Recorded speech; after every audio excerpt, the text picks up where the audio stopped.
Welcome to the August 10th, 2021 episode of Reactive Consciousness, the in-depth podcast about what happened this week in our lives. I'm your host, Vysethebold, and this is... Lotus Prince. And Dracologist. Good evening. Well, hey.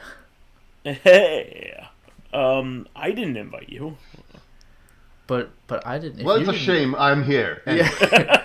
Oh God, just go. He's not even in on the Skype call, so I don't really understand how this is happening. Well, it was what it was the movie trailer for the Justice League podcast where we had a comical moment where we said, I thought you invited him. And then Dracologist starts fighting Doomsday. We don't own a cat. Yeah. Oh, yeah. But, yeah. I would fight Doomsday. We're actually...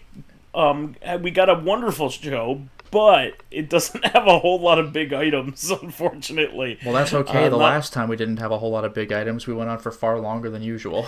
Yeah, because we were just shooting the shit. But I guess probably the biggest news here, which isn't really that big of news in the grand scheme of Jojo things. trailer.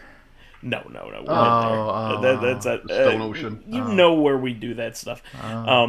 But Embracer's Group has bought 3D Realms, who is the developer of Duke Nukem and basically, Duke Nukem 3D anyway. Duke Nukem 3D. I mean, I know it's one of those things where you're like, but that is Duke Nukem. Just like, why do you call it Wolfenstein 3D? But there actually are 2D Duke Nukems, and there actually is a 2D Lotus. Wolfenstein.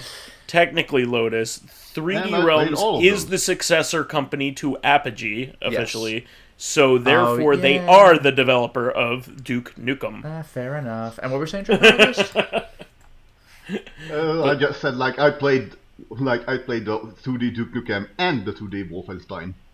I've played the 2D Duke Nukem. I have not played Castle Wolfenstein. Because it's on Commodore 64. Yeah, it's basically like an Apple II game or something. Yeah, I recommend looking up Commodore. Commodore games with an emulator.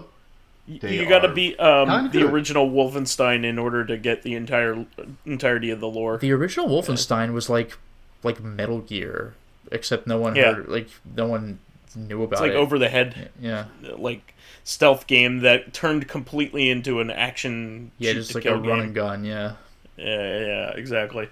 But apparently they bought a bunch of other companies, but I didn't know any of the other companies very well.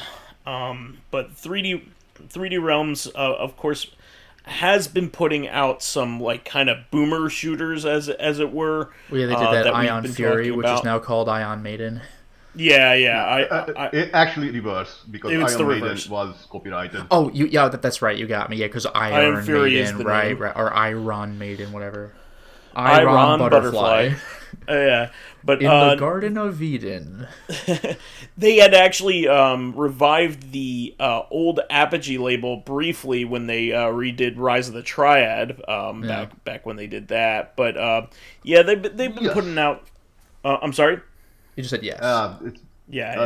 Because when you pick up an extra life in Rise of the Triad, it goes yes. Oh, nice. But yeah, let me take a look. They had put out some other titles as of recently. Was it Ghost Runner, Graven? Let me see. I want to play that game. Yeah. So they've actually been pretty active and been putting out some good stuff lately. But it's just one of those things where I think a company like that could always use a little bit more capital, so it might end up being a good thing, just because they probably don't have a whole lot of resources, especially after the shit show of Duke Nukem Forever that they had to sell to Gearbox. So I really think that Beyond Good and Evil 2 is the new Duke Nukem Forever, where they keep really making a game and then starting over. Yeah, well, I'm not entirely enthralled about the subject matter, to be completely honest, because as much as I liked Beyond Good and Evil, the guy who made it is definitely wrapped up in a lot of the scandals that are happening at Ubisoft right now. So I didn't even know that. Yeah, he kind of pieced out as he was being accused. So he Richard Nixoned it.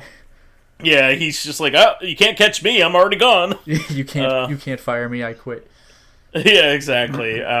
So I apparently it's still going on. But that happened when I was like what in high school at this point. So What, just the first game?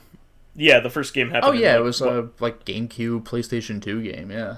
Yeah, exactly. So, I mean, as much as I loved it at the time, I would love to see another one. It's been promised for so long, I no longer care. Yeah, it's gotten to that point. Like, you need to release it sometime within a period where people will have heard of what it is.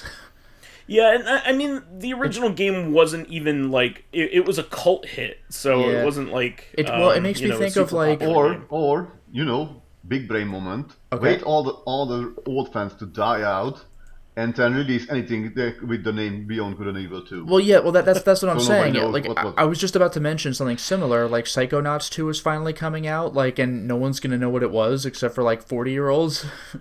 I mean, they put out that VR game, so maybe They it did, would've- but like, number one, that was also too late, and number two, it's on a platform that nobody has because it's VR. Yeah, no, you're right.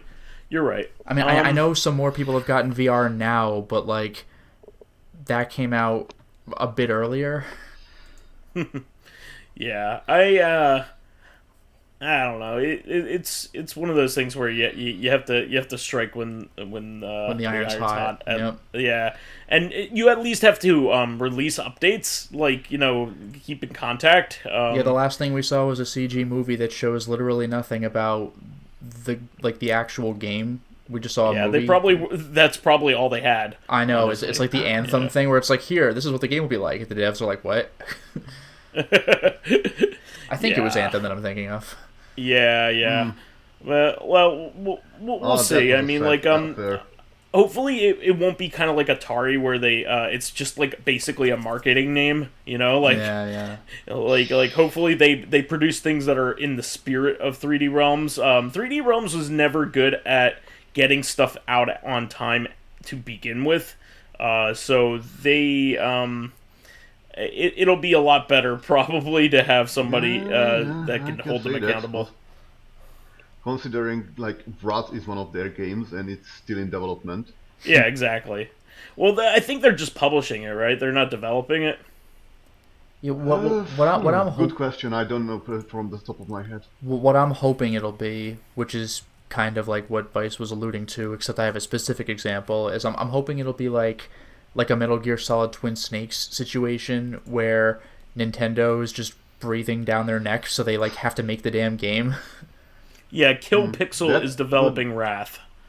Okay. So yeah. Also, but yeah, they were putting out good stuff. They themselves like have always been like kind of meh about getting things out on time, especially with Duke Nukem Forever. Jesus. That's kind of a different issue. Well, as for something I wanted to say, just for a little bit, I think both me and Lotus would agree that if we're going 3D Realms FOG, can we have, please, a modern reimagination or remake of Blakestone Aliens of Gold? Fuck, man. I would be all over that. Blakestone was cool because you could go back to previous floors because the exit of the level is the start. Like, it's the elevator in the center of the level. And what you had to do was go out somewhere and find the exit key card. Like, that was a clever idea. And you could talk to scientists and see which ones were the bad guys and which ones were people on your team who've infiltrated them, so they'll give you, like, items or something. It was awesome. I was always a Biomenace fan, so I would love ain't to bad. see some kind of new Biomenace. Biomenace, where your name is ridiculous. It's like what your name is absurd. It's like Snake Logan. The man with a fucking big facial hair and a mullet. Yeah, the He's porn some sort of, stash. like secret agent. The porn stash and the mullet. He definitely looked like Billy Ray Cyrus back in the day. Yeah. Snake Logan. Moving on from that, Dracologist, you had the next thing that we wanted to talk about here about Tencent here. If you'd like to talk about it. I just heard this news that apparently, like, 10 or 15% of their capital has been completely liquidated into the ether due to the fact that their games were too addictive for the government. Isn't that a crazy in the eyes thing? of the Is like government. the government is jealous of the business, No. the success It's of a not, company. It's not jealousy. It hampers productivity. It hampers productivity. So they basically wrote a very kind of scouring news article about them, and Tencent had to kind of like ease up on basically making games. You know what this makes me think of? This is a much lesser, more benign degree of this, but it's how in Japan, I think Dragon Quest games have to be released on like the weekend or something, so everybody, like the whole country, doesn't like skip school to play the game. Yeah, and Space Invaders game have to come out when they've issued new coins. I heard about that. That might have been a rumor though. No, that's it. It is one of those things that's like confirmed. Like it's not like entirely because of. Yeah, that, I heard it was because there was like a lesser production of the Tencent coins at the time. It's not like people were playing just that much, but it couldn't have helped. Yeah, it was. There was like a bunch of factors. Not yeah. It would be like if there were a really popular arcade game in the U.S. today, where they have to print out more quarters because nobody uses coins anymore. But yeah, I mean, that's a crazy thing, though. I mean, you're punishing. I can understand maybe wanting to protect your population, like to the point where hey, if they have like this like.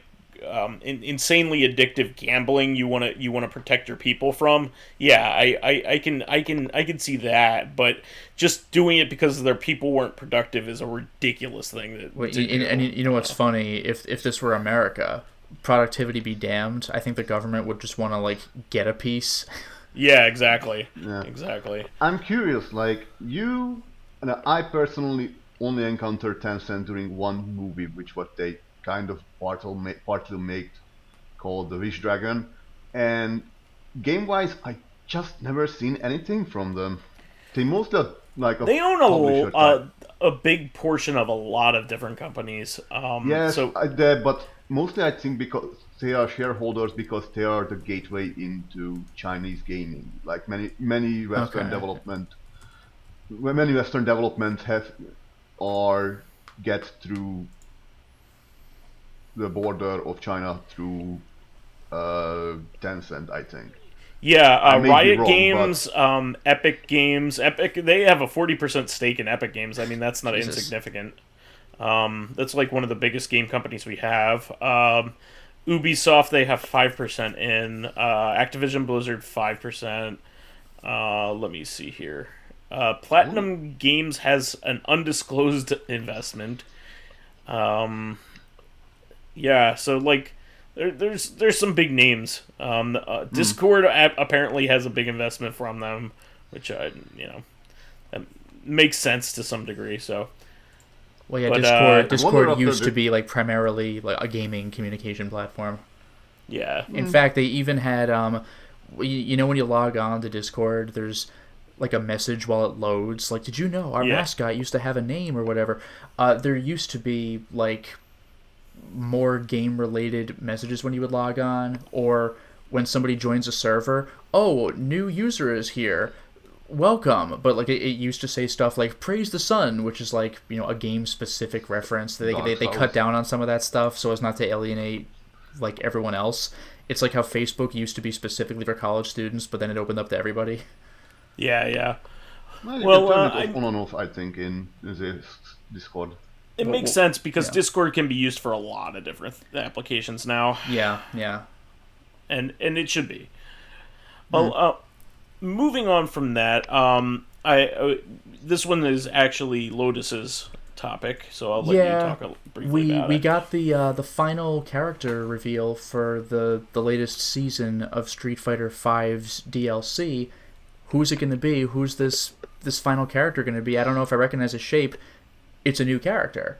It's Luke, who looks like an MMA fighter, and from what a lot of people were saying, his design looks kind of generic, maybe more like a more streamlined like Abel character, but his animation and his moves look freaking sweet. Like he's got punches that have like, it's not like a fireball, it's not like a Hadouken blast, but like the punch has like an energy thing that comes out of it that like extends farther than a fist, but not like across the screen. He's just got these like major force punches, and his attacks just look satisfying. I don't know who this guy is in relation to any other character. I know he wants to prove that he's the best, and I think his victory quote is he says he's trying to like impress someone, like this person will sure be proud of me if I win, but like I either don't know or I don't remember who that was. But he looks like again, just basic looks, but he looks like a really fun character to play. Yeah, I'm excited, especially like for a brand new character. I mean, a brand new character is always really cool. Yeah, because even a lot of the brand new characters are still like characters you've heard of, like that, like Abigail from Final Fight, or like women who were in Cammy's program but are not Cammy herself, so they're new, but you have a sort of sense of who they are. But Luke is just totally new. I like his moveset. I mean, it's pretty cool. He has like these force punches, basically. Yeah. Yeah. He's got some like a third of the screen reach punches with like the force that comes out of them. It's pretty sweet. A lot of his moveset actually reminds me of Sagat? Kushnud Butt, aka Marco Rodriguez. Marco, what's his name? Rodriguez? Yeah. He just has a similar way that he with the way that his reach and fighting style, it's very kind of almost similar. That's pretty cool. Yeah. Oh, that's exciting. That's cool. And the next item is kind of a bummer, but like it makes sense because this is going to be a multi-platform game at this point. But Fatal Frame 5, when it re-releases, even on the Switch, won't have like the Nintendo fan service costumes like it had in the past. Like on one hand, the original costumes were just people in their lingerie, which that's a very 2000s thing to do. Like it's like it's a less and less thing. And also it's just kind of dull. Like it's all. I mean, they have different underwear, but like it's all the same thing. Like the Nintendo it also fan doesn't make service sense with the topic. Well, with one character, it actually kind of does. There was a scene that was censored that they just put our clothes back on, where like her plot thing was that she was like a gravure model. So like that makes sense. There's a cutscene where she's like getting her pictures taken for some sexy mag, where she's just like, I just feel like a doll being posed. So like the fact that she's in her lingerie at that point actually is directly relevant, but like playing as them in their underwear, it's like okay.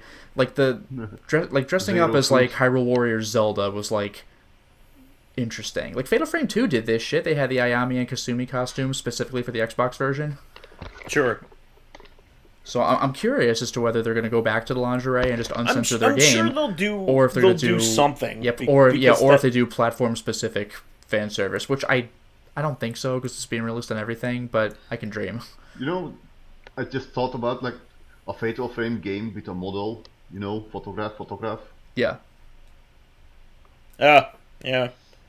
That does make sense. If you like that, then play Metal Gear Solid VR missions. I was gonna say there was a Dead or Alive game for PSP like that. Paradise. Really?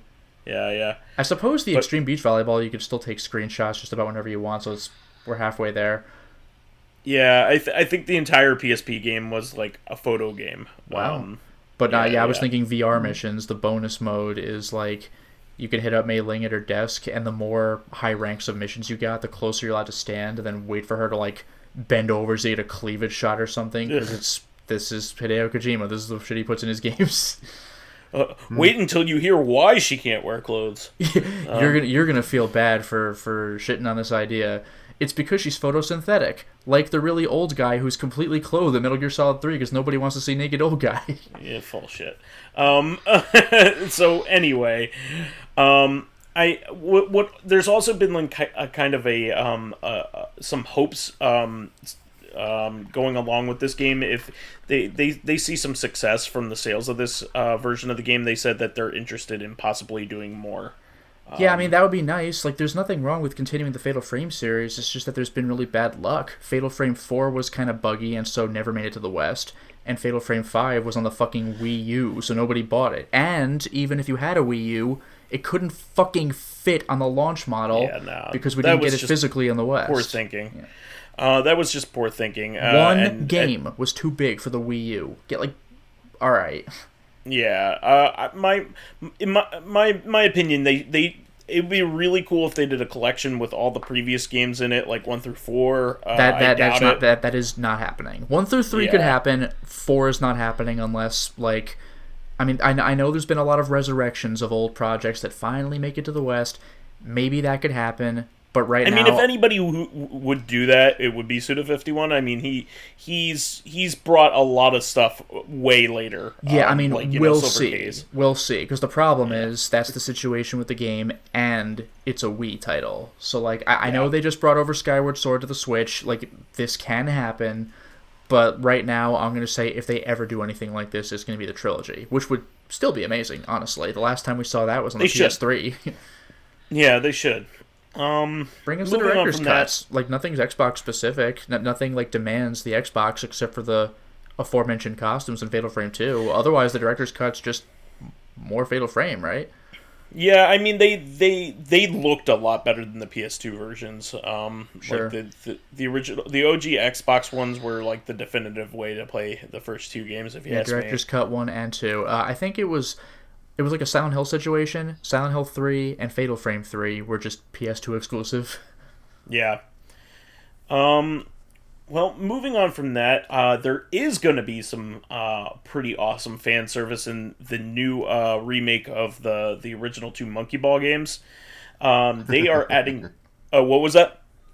It was a chuckle. Nothing, I just cheat. Oh, but Beat from Jet Set Radio, who is one of bizarre. I know they've done weird stuff like this before. I think they've had like Sonic the Hedgehog in the ball, which actually makes sense. Beat, I guess he's just gonna be furiously rollerblading.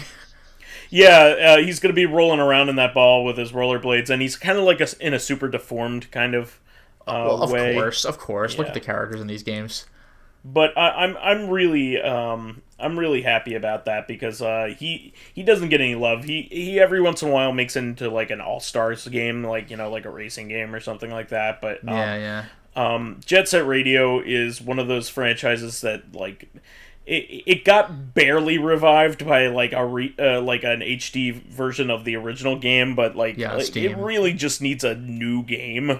There is no new game, but there is a game that wants to be Jet Set Radio. Yeah. The game that what is that? I forgot what it's called, but it's very much visually like Jet Set Radio. It's the game made by the Lethal League guys. The Team Reptile game. Yeah, exactly. And they of course are getting what's his name to do the music. The same guy. What's his name? The Twitter guy. Yeah, I know who you mean. I'll look him up, but you keep going. Yeah, is it Hideki? It is. Naganuma? Is that right? Oh, yeah, that's it. Okay. Yeah, Hideki Naganuma. But yeah, it's gonna be... I just don't understand why they don't do something with that property because it's so eye-catching. I think it was just such a big flop in the United States or in Japan that they don't really want to revive it, which is really a shame. But what are you gonna do? This is why other people doing the reviving. Yeah. Yeah, exactly.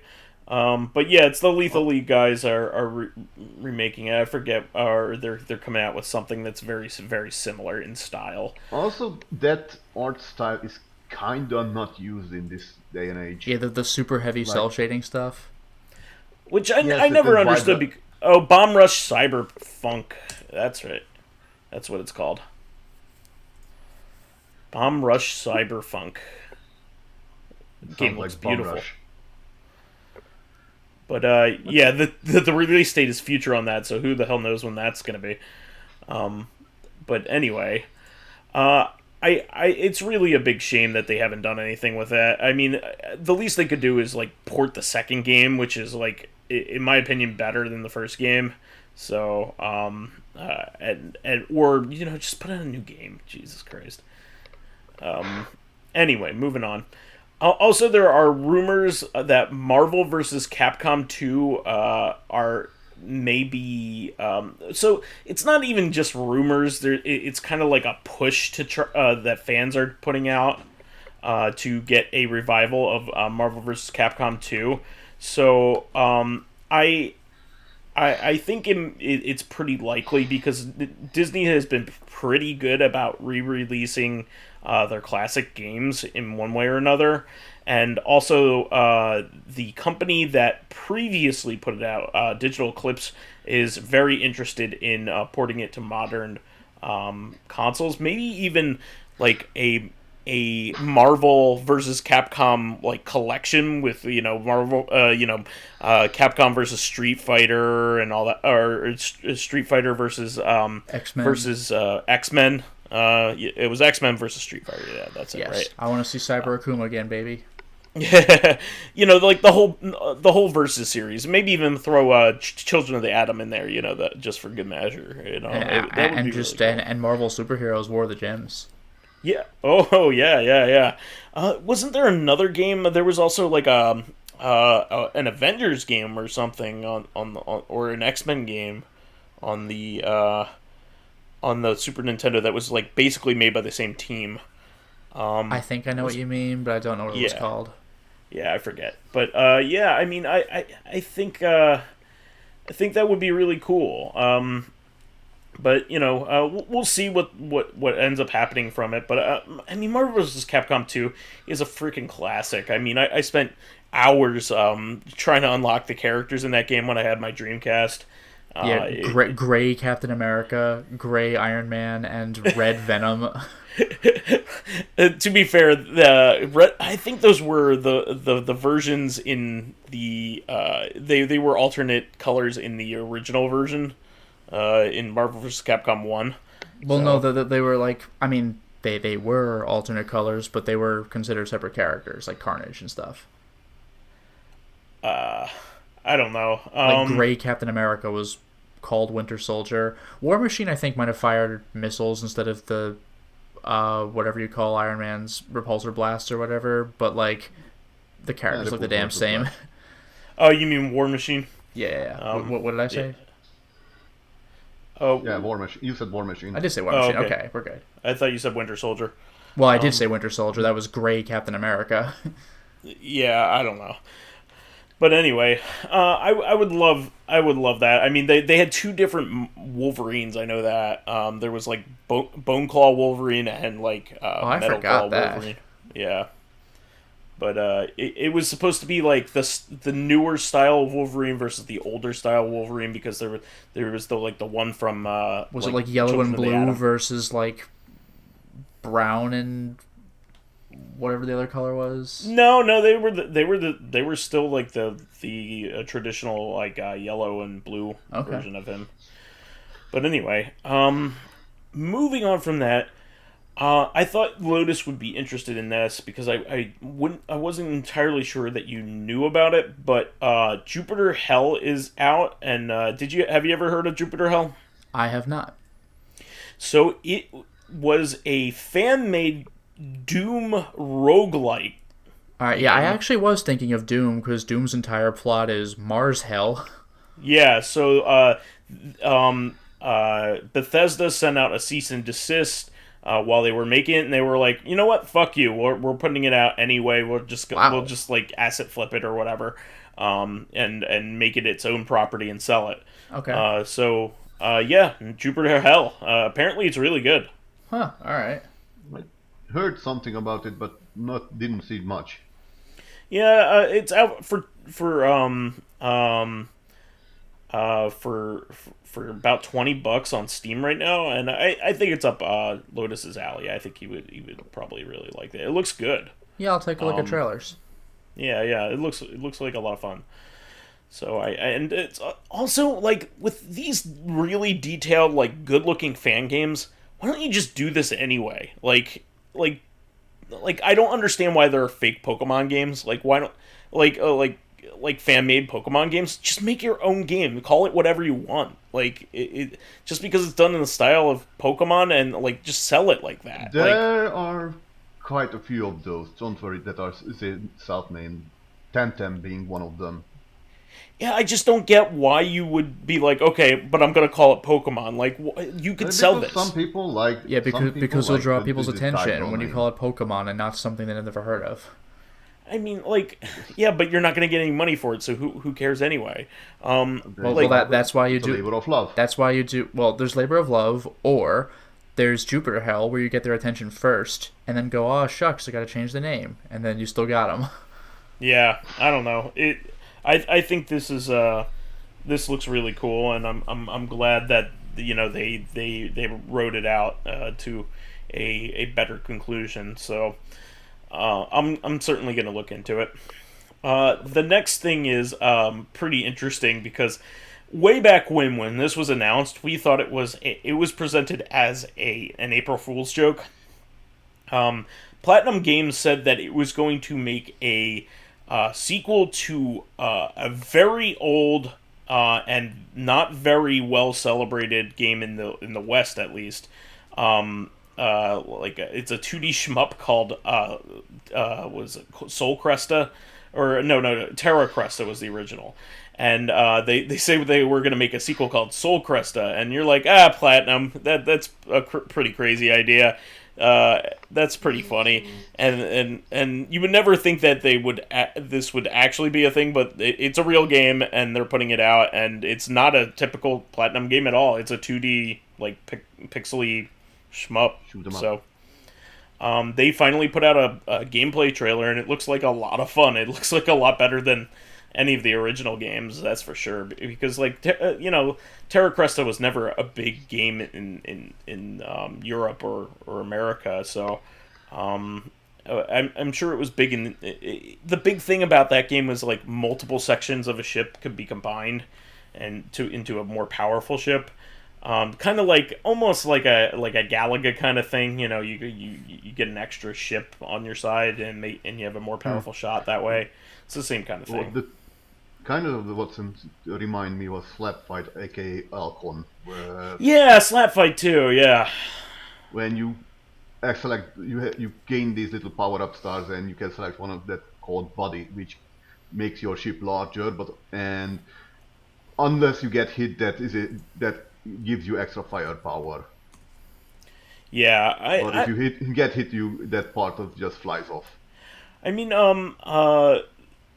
the longtime listeners of the show will know that I really love 2D shmups, and I like following them. I'm not the best at them, but I still do like them quite a bit. So I am really looking forward to checking that out and seeing what that's like. So I think it'll be pretty cool, honestly. So I recommend people that are into shmups and that kind of thing to check out the trailer, because it does look like a pretty fun game.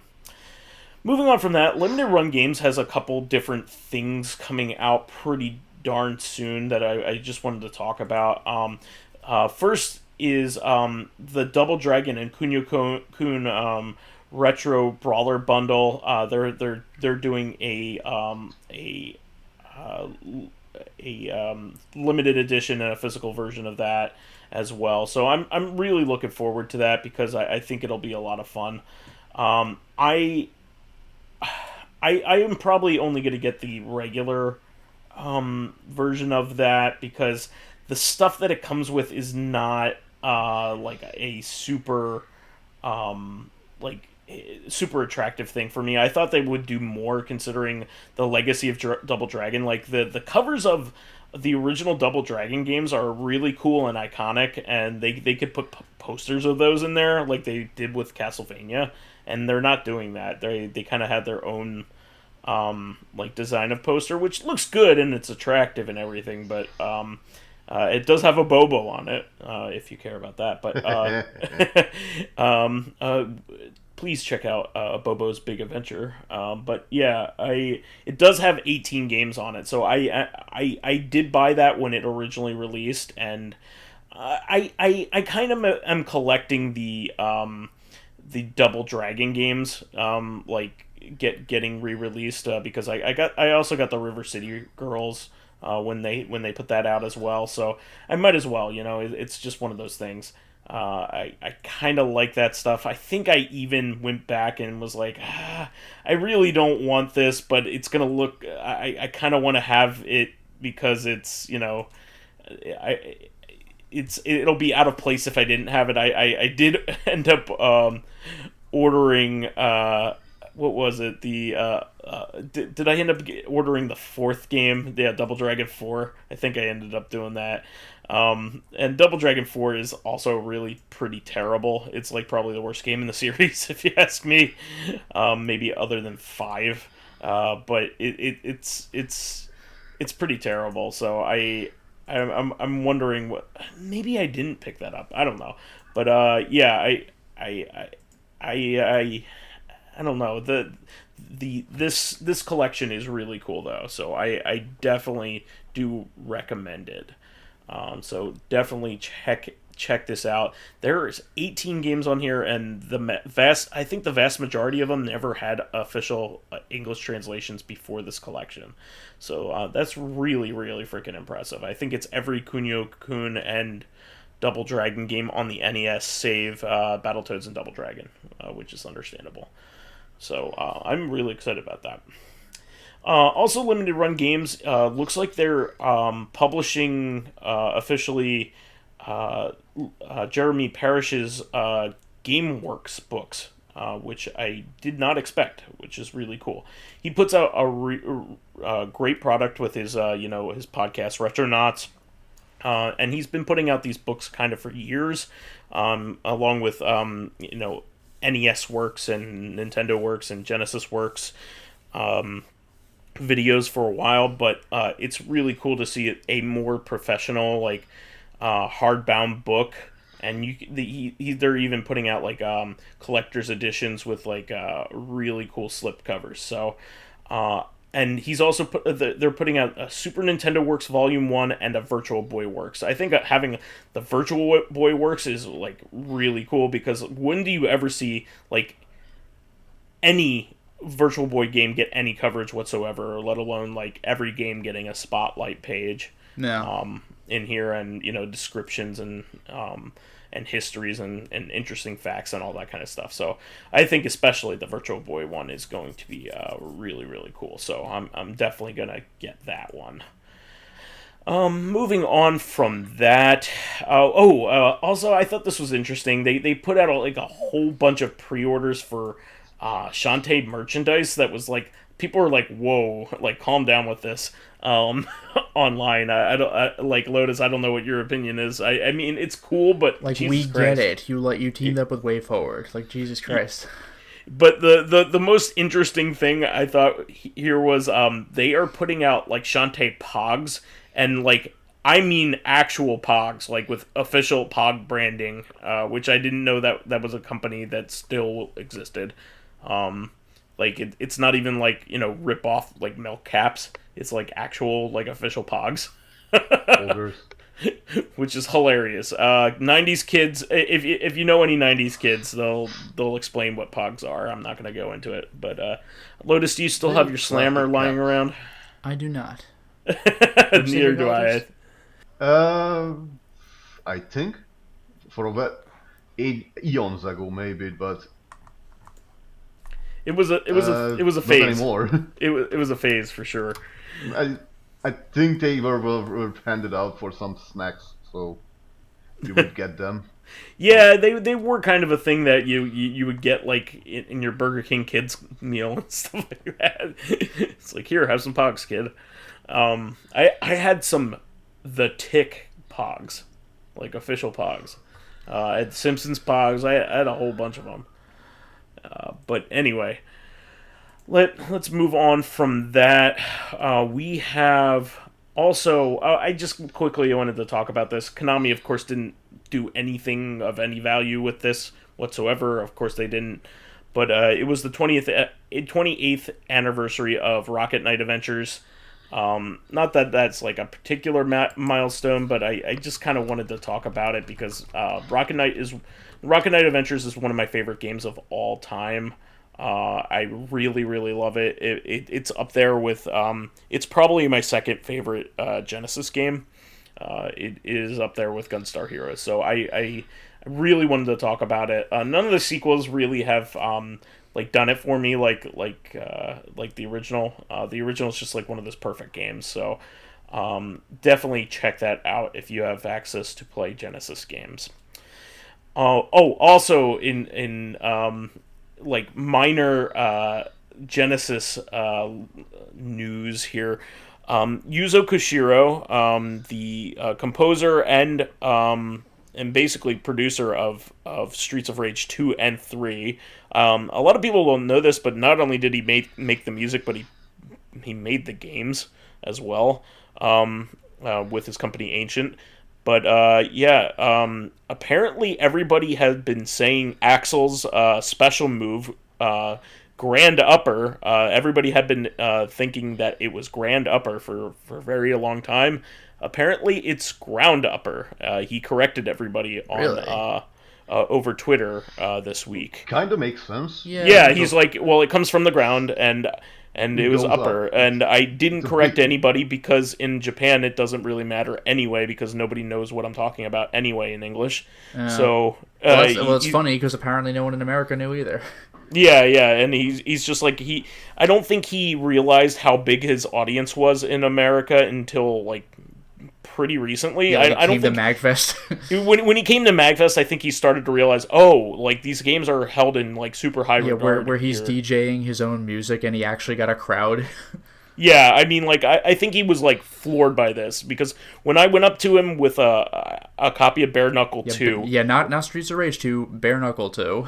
He went like it was a full copy of it. He went wow, and I was just like, you imported this? You're telling me wow? Like I'm sitting in front of the guy I've had my first synesthetic experience to. Like like this is awesome. Like your music was my childhood. So it was just pretty cool that it's just like one of those like hidden things. He's just like, I never really corrected anybody, but now's the time. So it was just pretty cool. Also, Lotus, I thought you would think this was interesting considering that you like this, but it's like one of those things you check out when you come over to my place every once in a while. But the Vectrex has a new fan-made item called the PiTrex out for it. Okay. So what this does is it allows you. It's a cartridge that also basically daisy chains into a specific type of Raspberry Pi. I think it's called a Raspberry Pi Zero. Okay. And what it does is it then basically supplements the GPU of the Vectrex, so you could basically play realistic ports of things like Tempest and things like that with the same speed and all that kind of stuff. That's pretty crazy. So it's basically effectively allowing you to use your vector screen to play games that would otherwise be impossible given the actual onboard technology. So nice. I just thought it was a neat thing, and apparently there are already like 22 games out there that people have ported. Nice. To look at like authentic on a on a vector screen like that. So I thought that was cool. Also, this is another thing that Lotus and I care deeply about. The hand-drawn guides guy recently announced that he was going to have a Kickstarter for all of his previous works, but like hardcover versions of them. Yeah, so there's a Metroid book, there's a Zelda book, and there's a Ninja Gaiden / Contra book. Yeah. And these are really, really fantastic. I have the Zelda one, but of course I want the Metroid one, and I think it sold out like immediately. Yeah, I didn't even know about the Metroid one. I have the other two. Yeah, and like Metroid is definitely a game you even want. Like Zelda and Metroid are like the two games you want like a hand drawn guide for. Yeah, that's why you bought Nintendo Power for the map for Metroid. Exactly, and I would love if he did something like Castlevania 2 as well. But what was really, really awesome was he wanted to do the Kickstarter because he was just selling out so quickly and he didn't know how much he needed to produce because these got very popular very quickly. And so he put out a Kickstarter also to be kind of like a pre-order, like an open pre-order. Yeah, I was going to say the prices are modest in that regard. I think it's like $25 per book or like $65 for all three. Yeah, it's well worth it. I'm going to get all three, absolutely. Yeah, I'm probably going to get all three. Yeah, I mean, I don't... I mean, why the hell not? I mean, this guy works really hard on it, and he made his goal, like, immediately. Yeah. And I think he's just like, oh wow, this will like actually like pay for my wage for like the whole year, because I think he like hit I think he was asking for 20 grand and it was like 40 grand last time I looked at it. Yeah, it exploded pretty quickly. And it like he wasn't expecting that. Like he was just you know, really floored that people want it that bad, you know. So I just thought it was hand-drawn game guides by Philip. He's out of Philadelphia. Look at that. Philip Summers. Philadelphia. Philadelphia. But yeah, he's at get this, Lotus. His goal was 20 grand. He is now up to 100. It was like, yeah, I was going to say 180 or something. It's almost 180. Yeah, that's what I saw like this morning. I'm sure he's just like, holy shit, what the... Yeah. Like, he could probably do so much with the funds that he gets from this. Like, he could not only produce these, but like get the time he needs to produce more and maybe turn it into a full-time job for himself. Now we could do a hand-drawn guide for Megami Tensei. Or maybe, you know, just something as cool as, like, you know, doing Zelda 2, Mega Man games. But his art is awesome. Great. Yeah. His art is also in the style of the art that existed back then. So I think that's also an important part to note about it, is like he has a retro look to it, like the art that he makes for it is something that wouldn't be out of wouldn't be out of place if you saw it in the actual instruction booklets. So it really is really neat to see what he's done with this, and he even does like renderings of like scenes in the like as if they were like in 3D. That's cool. That's like that's like the cover of Chrono Trigger, where Toriyama was just like, he got like a beta screenshot and he's like, all right, let me draw it if like it were one of my cartoons. So yeah, he has like Bill Reiser and Lance Bean like battling like in this big arena with that giant xenomorph head from level 1. The alien lair. The alien lair. That's the last level. Yeah, last level. Yeah. Yeah, the alien lair. Yeah, the last level 8. So it's just really neat. I mean, I hope he could continue to do this. I also hope he doesn't get a cease and desist. I don't think he will, because the name of the Kickstarter, I think, said like the only thing that's official about this entire thing is like one minor detail. I forgot what it was, like the names of the games themselves or something like that. Yeah, so I think he could survive because like unauthorized guides, it does say unofficial and unauthorized on there. Of course they are. So that's smart of him. I remember Kurt needed to do that for his HD 101 books. He had an interview about that with France, where he was like, I can't use their logos, but I could talk about them. But yeah, here it is. The only thing official about hand-drawn game guides is our logo. Yeah. Like the name hand-drawn game guides is official. Otherwise, nothing. Yeah, I'm definitely going to join in on this because he deserves it. He seems like a really nice guy, and he puts out really nice really nice product, and it would be really awesome to have these on the shelf, and take them down and look at them every once in a while. It's just really neat. So moving on from that, we do have you broke this one to me, I think, Lotus. But yeah. So we talked a few weeks ago about Kentaro Miura, the author of Berserk, having died, and Berserk unexpectedly and unofficially ended, therefore, at chapter 363. That was the last one that was released. But it looks like, it's not like he writes a chapter and then stops until the day before the next chapter, right? So it looks like we're actually going to get chapter 364, which I will admit I'm a little nervous about, because, I don't was like it that Berserk... halfway finished or whatever? Well, it's not even that. I don't like that Berserk was forcibly ended early, but what I do like is that where it ended... it ended at a really great things spot. Were pretty at rest.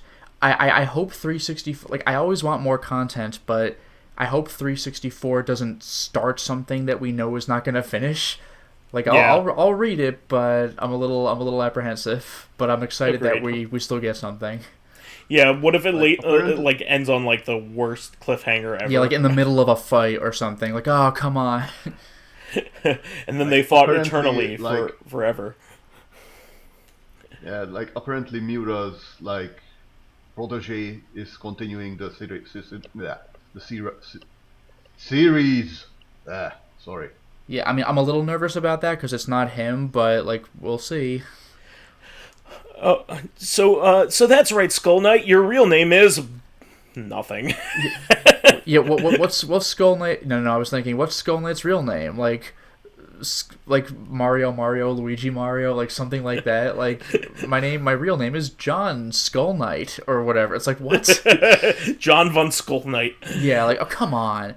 It reminds me. I was playing Suiko Gaiden, the visual novel side story that takes place after Suikoden 2, and one of the characters you meet is this vampiress from Suikoden 2, and one of the things you have to do in Suikoden 1 and 2 was fight a vampire called Necklord, N-E-C Lord. But, she gives backstory about how she's one of the first vampires ever, and then they got involved with, a town and started making those people into vampires that were, willing to do it, so they had this little subculture of vampires. But then there was one guy, Necklord, who was just an asshole. And I'm wait, his name was Necklord anyway? What the fuck? It makes no sense. That's funny. Well, moving on from that, let's see here. Jojo. The next one is you as well, Lotus. Yeah, a little Jojo news. We already knew that Jojo Part 6 is coming, but number one, we got a 2-minute teaser trailer, or 2-minute, not teaser, but a 2-minute actual trailer, so you get to see a little more of this stuff in action. It looks awesome. But the big reveal here is that it's coming to Netflix. Crunchyroll's going to get it, but I believe Netflix is going to get it first.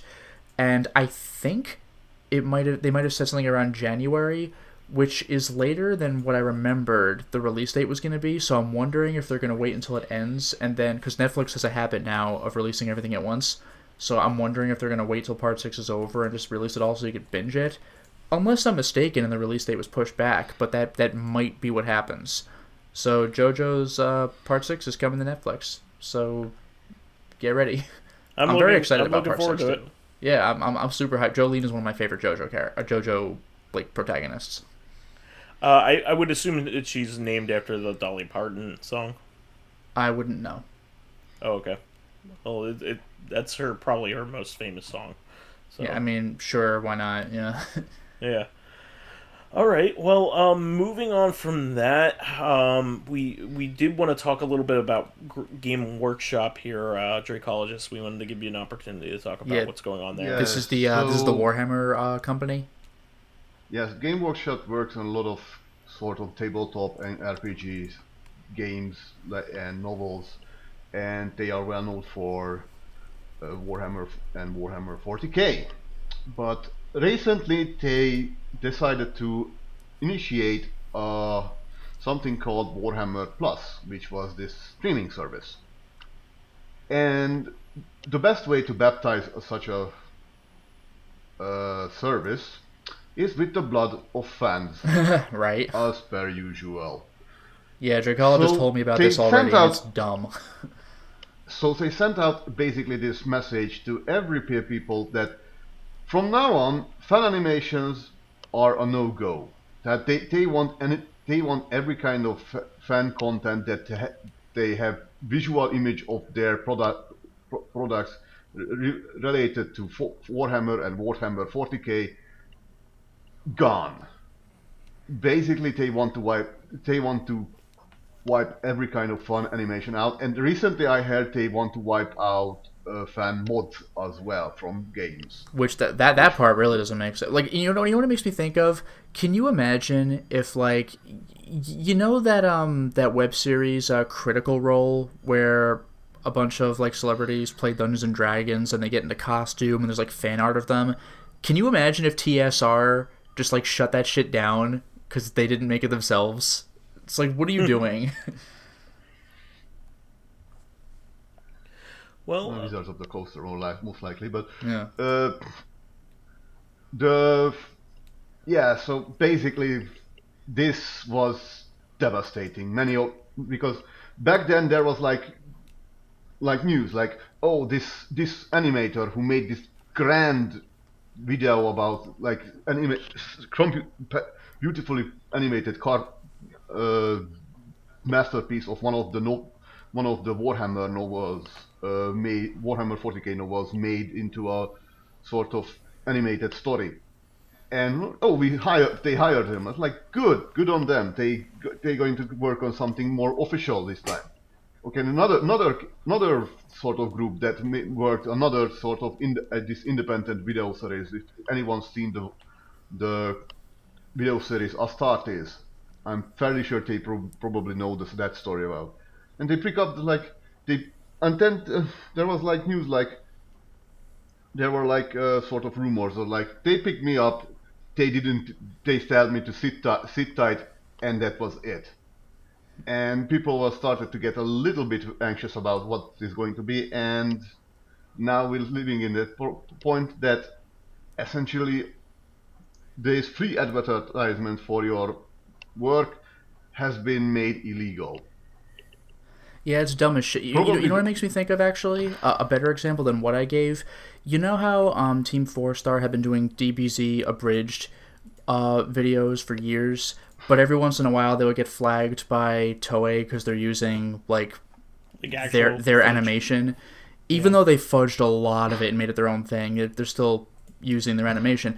But like after that, now they do stuff with like 3D computer animation where they do completely original sketches with the characters. But it would be like if Toei came after them for that too. It's like there comes a point where you're just out of line. Yeah. So the point is that probably one of the most heartbreaking was Bruga Alphabusa's "If the Emperor Had Text-to-Speech" device. Oh yeah, I've heard of series, that. I think you linked that to me before. It's a long-running comedy series that basically sort of acts as both as a show and as a cliff notes toward 40k, and it's a delight because they kind of make a little bit of fun out of the grim darkness of the whole setting. That like they know the makers know enough of the series to know which part of this the in-game historical events are sort of crazy or make no sense or basically can be made fun of because they are kind of either a plot hole or that banal writingly. And now it's apparently a no-go, which is like everyone who known it was basically just what is the word, like not crestfallen, I think the word Okay. is, right? Yeah. Heartbroken, crestfallen. So yeah, like it's very difficult to explain it, but I didn't get into the Warhammer the fan base through text-to-speech, but it was definitely a main vector to just yoink me into it. It got me very much interested. It was a very fun series, and I'm sad that it's well. The good news, it's a tiny good news, is that they said that they're not closing up the thing. They're going on a indefinite hiatus. If in some Well, yeah, to case see if Games DV Workshop backs up on their shop, dumbass decision. yes, and hopefully they kind of grow up brain matter or whatever, or just pull their head out of their ass and say like, "Oopsie daisy, that was a bad idea," Yeah. and we can get back to the good stuff. Yeah, it makes sense. Oh, well, any more on that subject, Dracologist? I don't think I know how I can say anything else about this. It is saddening. It is dumb, and it is smell of corporate and for some reason of Hasbro. Oh yeah, because one of the new executives in Game Workshop is a Hasbro executive. Yeah, I wouldn't think before long, it gets swallowed up by somebody. Games Workshop is a little too big, but if they continue to squander all their goodwill, fan goodwill, and their merchandise, and they just not producing good content for their stuff, they might get absorbed by something, and that will be Warhammer 40k as we know it gone. Ugh. Well, let's hope that's not a thing. Well, Lotus, I see you have another subject here. Yeah, I got a couple more. One of them is that there was an announcement from Konami, I think on Twitter, about how there's going to be like a Suikoden collection, and people are like, "What?" And it just meant they're adding more merch to their Konami store, so it's like stuff like pillows and apparel, and it's like nobody gives a shit. Just like do something with the games that haven't existed since like the PS2 and the DS. Like you're killing me here. So yeah, so if you're into Suikoden merch, then that's good news. But like the wording was like just vague enough that it had people go "oh" for just a second before they realized what it was. Because like I don't give a shit about a Suikoden 2 like couch pillow, you know, because that is a thing that exists. The other thing is there's been a second trailer for the second Venom movie, where they're doing not only they're doing Carnage. I think they might just outright be doing maximum Carnage, because he's coming out of Ravencroft, and there's a woman here who shoots blast out of her mouth and not her hands, but I think that might be Shriek. And it's like, oh really? Because maximum Carnage, I mean, I know we're not going to get an accurate adaptation of that. Number one, it's a Spider-Man and Venom story, and number two, it's this giant fuck-off team versus Carnage and like I was going to say there are way henchmen. too many characters they would need to get way cleared. too many. A lot of which we wouldn't care about anyway. It would almost be like a more Cloak serious... and Dagger had their own TV show, so... I mean, yeah, but it would be like almost like a more serious The Suicide Squad with just all these weird characters you never heard of. Yeah, like Hobgoblin, like, well, who are you? Well, he's not even Hobgoblin, Demogoblin. Oh yeah. He there are so many weird like goblin offshoots that I like. Who are you? Yeah, it's freaking bizarre. I will say this though. On one hand, I feel that Woody Harrelson is too old to be Cletus Cassidy, but on the other hand, he looks the part though. He's got the right shaped face. The hair color looks good on him. Like, you know what? I'm impressed. So, like, they had the scene where he's, like, in the, like, on the, I forgot what you call it, like, the slab, I guess, that he's strapped down to in Ravencroft, where they're, like, tilting him up to give him some injection or something, and then he breaks out, and you're like, oh, shit. And obviously they're going to deviate from the comic books also, because we have the whole, like, odd couple thing going on with the Venom symbiote and with Tom Hardy, Eddie Brock. Sure. There was one part, I might actually want to see this movie. I just have a soft spot for Maximum Carnage. But there's one part that actually cracked me up. Yeah, me too.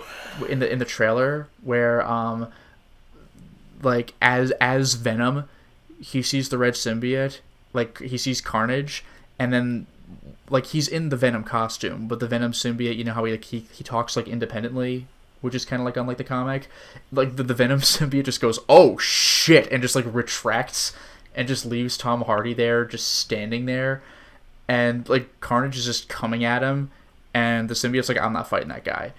And Tom Hardy's just like, oh my god, like if you go Venom now and help me out of this, I swear to God, I will let you eat anybody, just anybody. Fuck it. And he's like, all right, and like that's what has to get him to like not die instantly. Carnage looks pretty terrifying in this, so like I'll admit this is the first time in like over 5 years I've been interested in a superhero movie. I never seen any of the Marvel comics. Was eating people Venom things? I don't know if he ever really did it. He threatened to on multiple occasions, though. He threatened to eat Spider-Man's brains, but I don't think we've ever seen him actually eat people. Like, he's an asshole, but he's not, like... He talks about cannibalism a lot and threatens cannibalism a lot, but he never does it. Yeah, he's got the teeth and the tongue, so you think he might actually do it, but he'll never do it. Even Carnage doesn't eat people. He just, like, stabs and slashes them with, like, spears and axes made out of his symbiote. Horribly, like... One of the first victim was the guard that gets pulled through the the prison bars. Oh, he wrecked everybody, like no problem. Like the way out of Ravencroft was serious business. And like the funny thing is, this movie looks like dumb schlock, and I think that's kind of what it's trying to be. So like, I'll take it. Yeah, I kind of want to see the first movie just so I can watch I might want to see the first movie, but I got to admit, like, man, it's been like 25 years. I don't mind seeing Cletus Cassidy again. Yeah, plus it looks like it's more interesting than the last time Venom was in a movie before that, which was, it was called Venom. Spider-Man 3, I mean. I like, despite how bad that movie ended up getting because of corporate meddling, I genuinely, even though he doesn't look the part by a mile, Topher Grace's performance was solid. I just mind that they shoved it in there and didn't develop it. Yeah, they obviously shoved it in there. Like, what happened to Sandman? I don't know. But yeah, I wouldn't mind seeing Maximum Carnage. That looks pretty, it looks like stupid fun. Yeah. Just the idea of Venom seeing another symbiote and going like, oh, it's a red one. Oh, that's not good. Yeah, this one lives in his blood. Oh, shit. Yeah, I wonder if they're gonna take that angle, or I wonder if they're even gonna address that it's Venom's spawn, because it might not be in this movie. I don't know. Yeah, that's true. You know what also is Venom's spawn? Spawn. In an indirect way. Huh. Todd McFarlane was known for drawing Venom, so. Oh, that's true. That's true. That explains a few things. Yeah. Small addendum, if I may. Sure. Anyone seen Filthy Pet's Mad God? No, I don't know. We talked about that last week. Yes, we do know that is. Oh, sure. Do we? Sure. Yeah, it turns out one thing I was mistaken about is the movie's finally going to come out, but I didn't realize at the time that parts 1 and 2 have been out. You could buy them for a couple bucks each, but now part 3 is going to come out, which means that the entire movie is going to be 80 minutes. What is this? Kind of a feature. The stop motion animation that the trailer was like absolutely fucking crazy. Oh yeah, okay, yeah. And by the way, when I said the guy did stop motion for Star Wars, I was thinking the AT-ATs. I completely forgot about the chess set in A New Hope. He did the chess set. Oh, cool. Yeah. Well, I'm really looking forward to that then. Yeah. Moving on from that, we do have some unfortunate news here in that Thea White, the voice of Muriel from Courage. Muriel from Courage the Cowardly Dog has unfortunately passed away. Mm-hmm. Yeah. Oh God. Yeah. Definitely one of my favorite shows of that era, and also one of the best shows, like one of the shows that like holds up. That's from that a good era. show. Yeah. Watch where you're going, you fool. It was quite something. Yes. You're not perfect. Yes. How now, brown cow. That episode where they were serving like the patrons of the diner as hamburgers, that like really freaked me out when I was a kid. I like the series finale where the guy's shooting like negativity cannonballs all over the town, and he's ready to dunk like Eustace and Muriel, I think, in like some vat of acid, but like while playing hangman to see if Courage could save their lives. So it's like, is there a W? No. Is there a C? No. Like, what an asshole. Yeah, that was a good show. I really enjoyed it, and I also like the kind of Aeon Fluxiness about it, like where Yeah. like the main the character, like anything can happen to the characters, and then Sometimes it's implied that Eustace just dies. It doesn't matter. yeah. Eustace dies every episode and comes back unexplained. Just whatever, it's fine. Yeah. It's one of those like cartoony things that they brought that back in Space Dandy. Space Dandy's like that as well. I've only ever seen the first episode. Oh, well, I think Space that- Dandy will just die sometimes at the end of the episode. I think it was kind of explained that it is a multiverse thing. It could What's be. that? It was explained there was a multiverse thing, you said. I mean, it could be. Oh, with Space Dandy, you mean? Yes. Oh, okay. I hadn't gotten to that part, but it's just like I was just like they're doing like the Aeon Flux thing. He just dies sometimes, and Yeah, they don't Aeon explain why. Flux, or like, is her name Aeon Flux? But yeah, she dies like every time. Yep, it's her name. Not every time, but She dies almost every time. Is it not every time? Okay, then maybe like Yeah. 5 of the 6 Not episodes or every something. Yeah, she dies something like she doesn't die like twice, I think, something like that. Oh, okay. Yeah, but that is a show, man. Even going back to it, I'm like, oh god. that was something else. Yeah. Yes. It is like it's even hard to comprehend sometimes because it's so surreal. You don't like what's even happening because they don't explain anything. Nah. So like You could like, tell like the immediacy of what's happening, but how it factors into anything else, I don't know. yeah, it's so bizarre. You wonder how it like became a movie eventually. Like, I was gonna mention that. Yeah, it's like a full length live Like, way action later. with CG movie. Yeah. like Charlize Theron, and it came out around the same time as Ultraviolet, and nobody watched either of them. They sure didn't. I mean, Ultraviolet. We know why we didn't watch that one. She comes from a world that we may not understand. Gun kata. I think why. I've actually seen Ultraviolet, or if not all of it, then a bunch of it. I mean, Ultraviolet is one of those movies that looks good, like the cinematography and like all the like the set designs and things like that. But it's just like But just what straight is up this? gobbledygook. Yeah. But like Aeon Flux actually, like upon further watching, was a pretty decent movie. Okay. So I definitely recommend going back to that I one did over watch the movie. Ultraviolet. I've seen some of the animation. Yeah, the animation is absolutely worth it, and also like the Matrix is cited Aeon Flux as a big influence, and you can kind of tell why. Well, her style of dress, like that slick black, like tight fitting clothing. So I was gonna say basically S&M gear. it's like the Trinity's outfit. Yeah. Yeah. Well, the stuff that Aeon Flux wears is like impossible to wear in real life. Like Yeah. the stuff, like if you look at it, it was like the original. Like, oh god, like how does like it? It's not even like female armor problems. It's like no, that just can't exist. It can't like hang on to your body that way. Well, you know what that reminds kinda me of? stuff. There was a YouTube video from years ago where they tried to have women sort of choreographed fight each other while wearing like Soul Calibur outfits, and it was not happening. All you need is like Witchblade. Like it's Oh just my God. It's just Witchblade pointy like stuff that covers your nipples, and then that's it. There was a TV show of Witchblade, and she had actual armor in it. I was gonna say it's not much of a stretch to say that she looked nothing like the comic book character, but that was like an improvement. It was a big that show was a big shame because that was a good show. And Like, I do want to question, like, that the Witchblade, that it's not actually some sort of clothing, it's a kind of exoskeleton.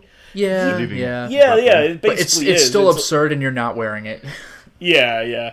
I mean, it was a way to sell comics back in the day. It was like a TNA. It's funny because I didn't even excuse. know about the comic. I knew about the show first. I was like, oh, there's a comic, and then I looked at the covers. I'm like, what the fuck? Oddly enough, like the darkness is like much more compelling, which is basically like they merged kind of like the stories of them by making them like two sides of the same coin. But yeah, I love that darkness game. Anybody should go back and play like that 360 PS3 darkness game. That game is tight. I love that game. But yeah, let me see. And one more thing. Unfortunate. Yeah. This was a surprise. So also, R.I.P. Trevor Moore. And if you don't know who that is, first of all, it's shocking that he was only 41. But second of all, this was something I had forgotten about since I was in college. But he was one of the co-founders of the YouTube group, The Whitest Kids You Know, where it's they were on sketch comedy. IFC. They were on Legit TV. But yeah, it was like a bunch of sketch comedy, which I thought was hilarious at the time, but I never really went back to it, so I didn't know how it held up. But apparently it's like classic. Now that he died and people are posting like best of sketches, like that shit is great. Yeah, that was a big shock. There have been several deaths, like early in people's lives, deaths lately that have just been like really surprising. Like the drummer from Slipknot.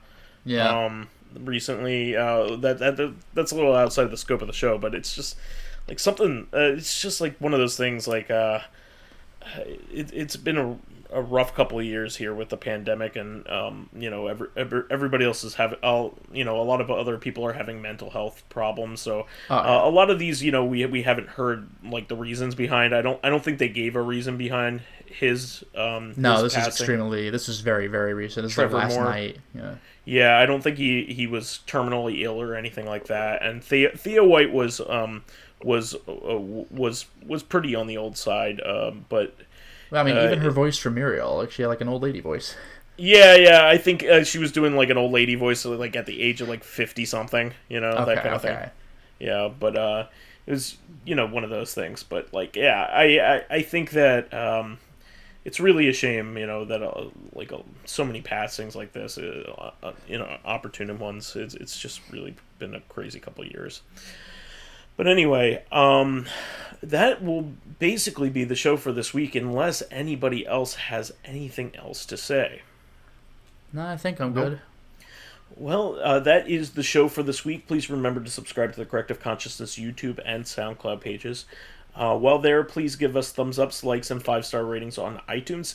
Helps promote and spread awareness of the show, and any bit of encouragement helps keep the show going. You can also catch us on Thursday for our sister podcast, Corrective Consciousness, the podcast where we explore the inanity of pop culture.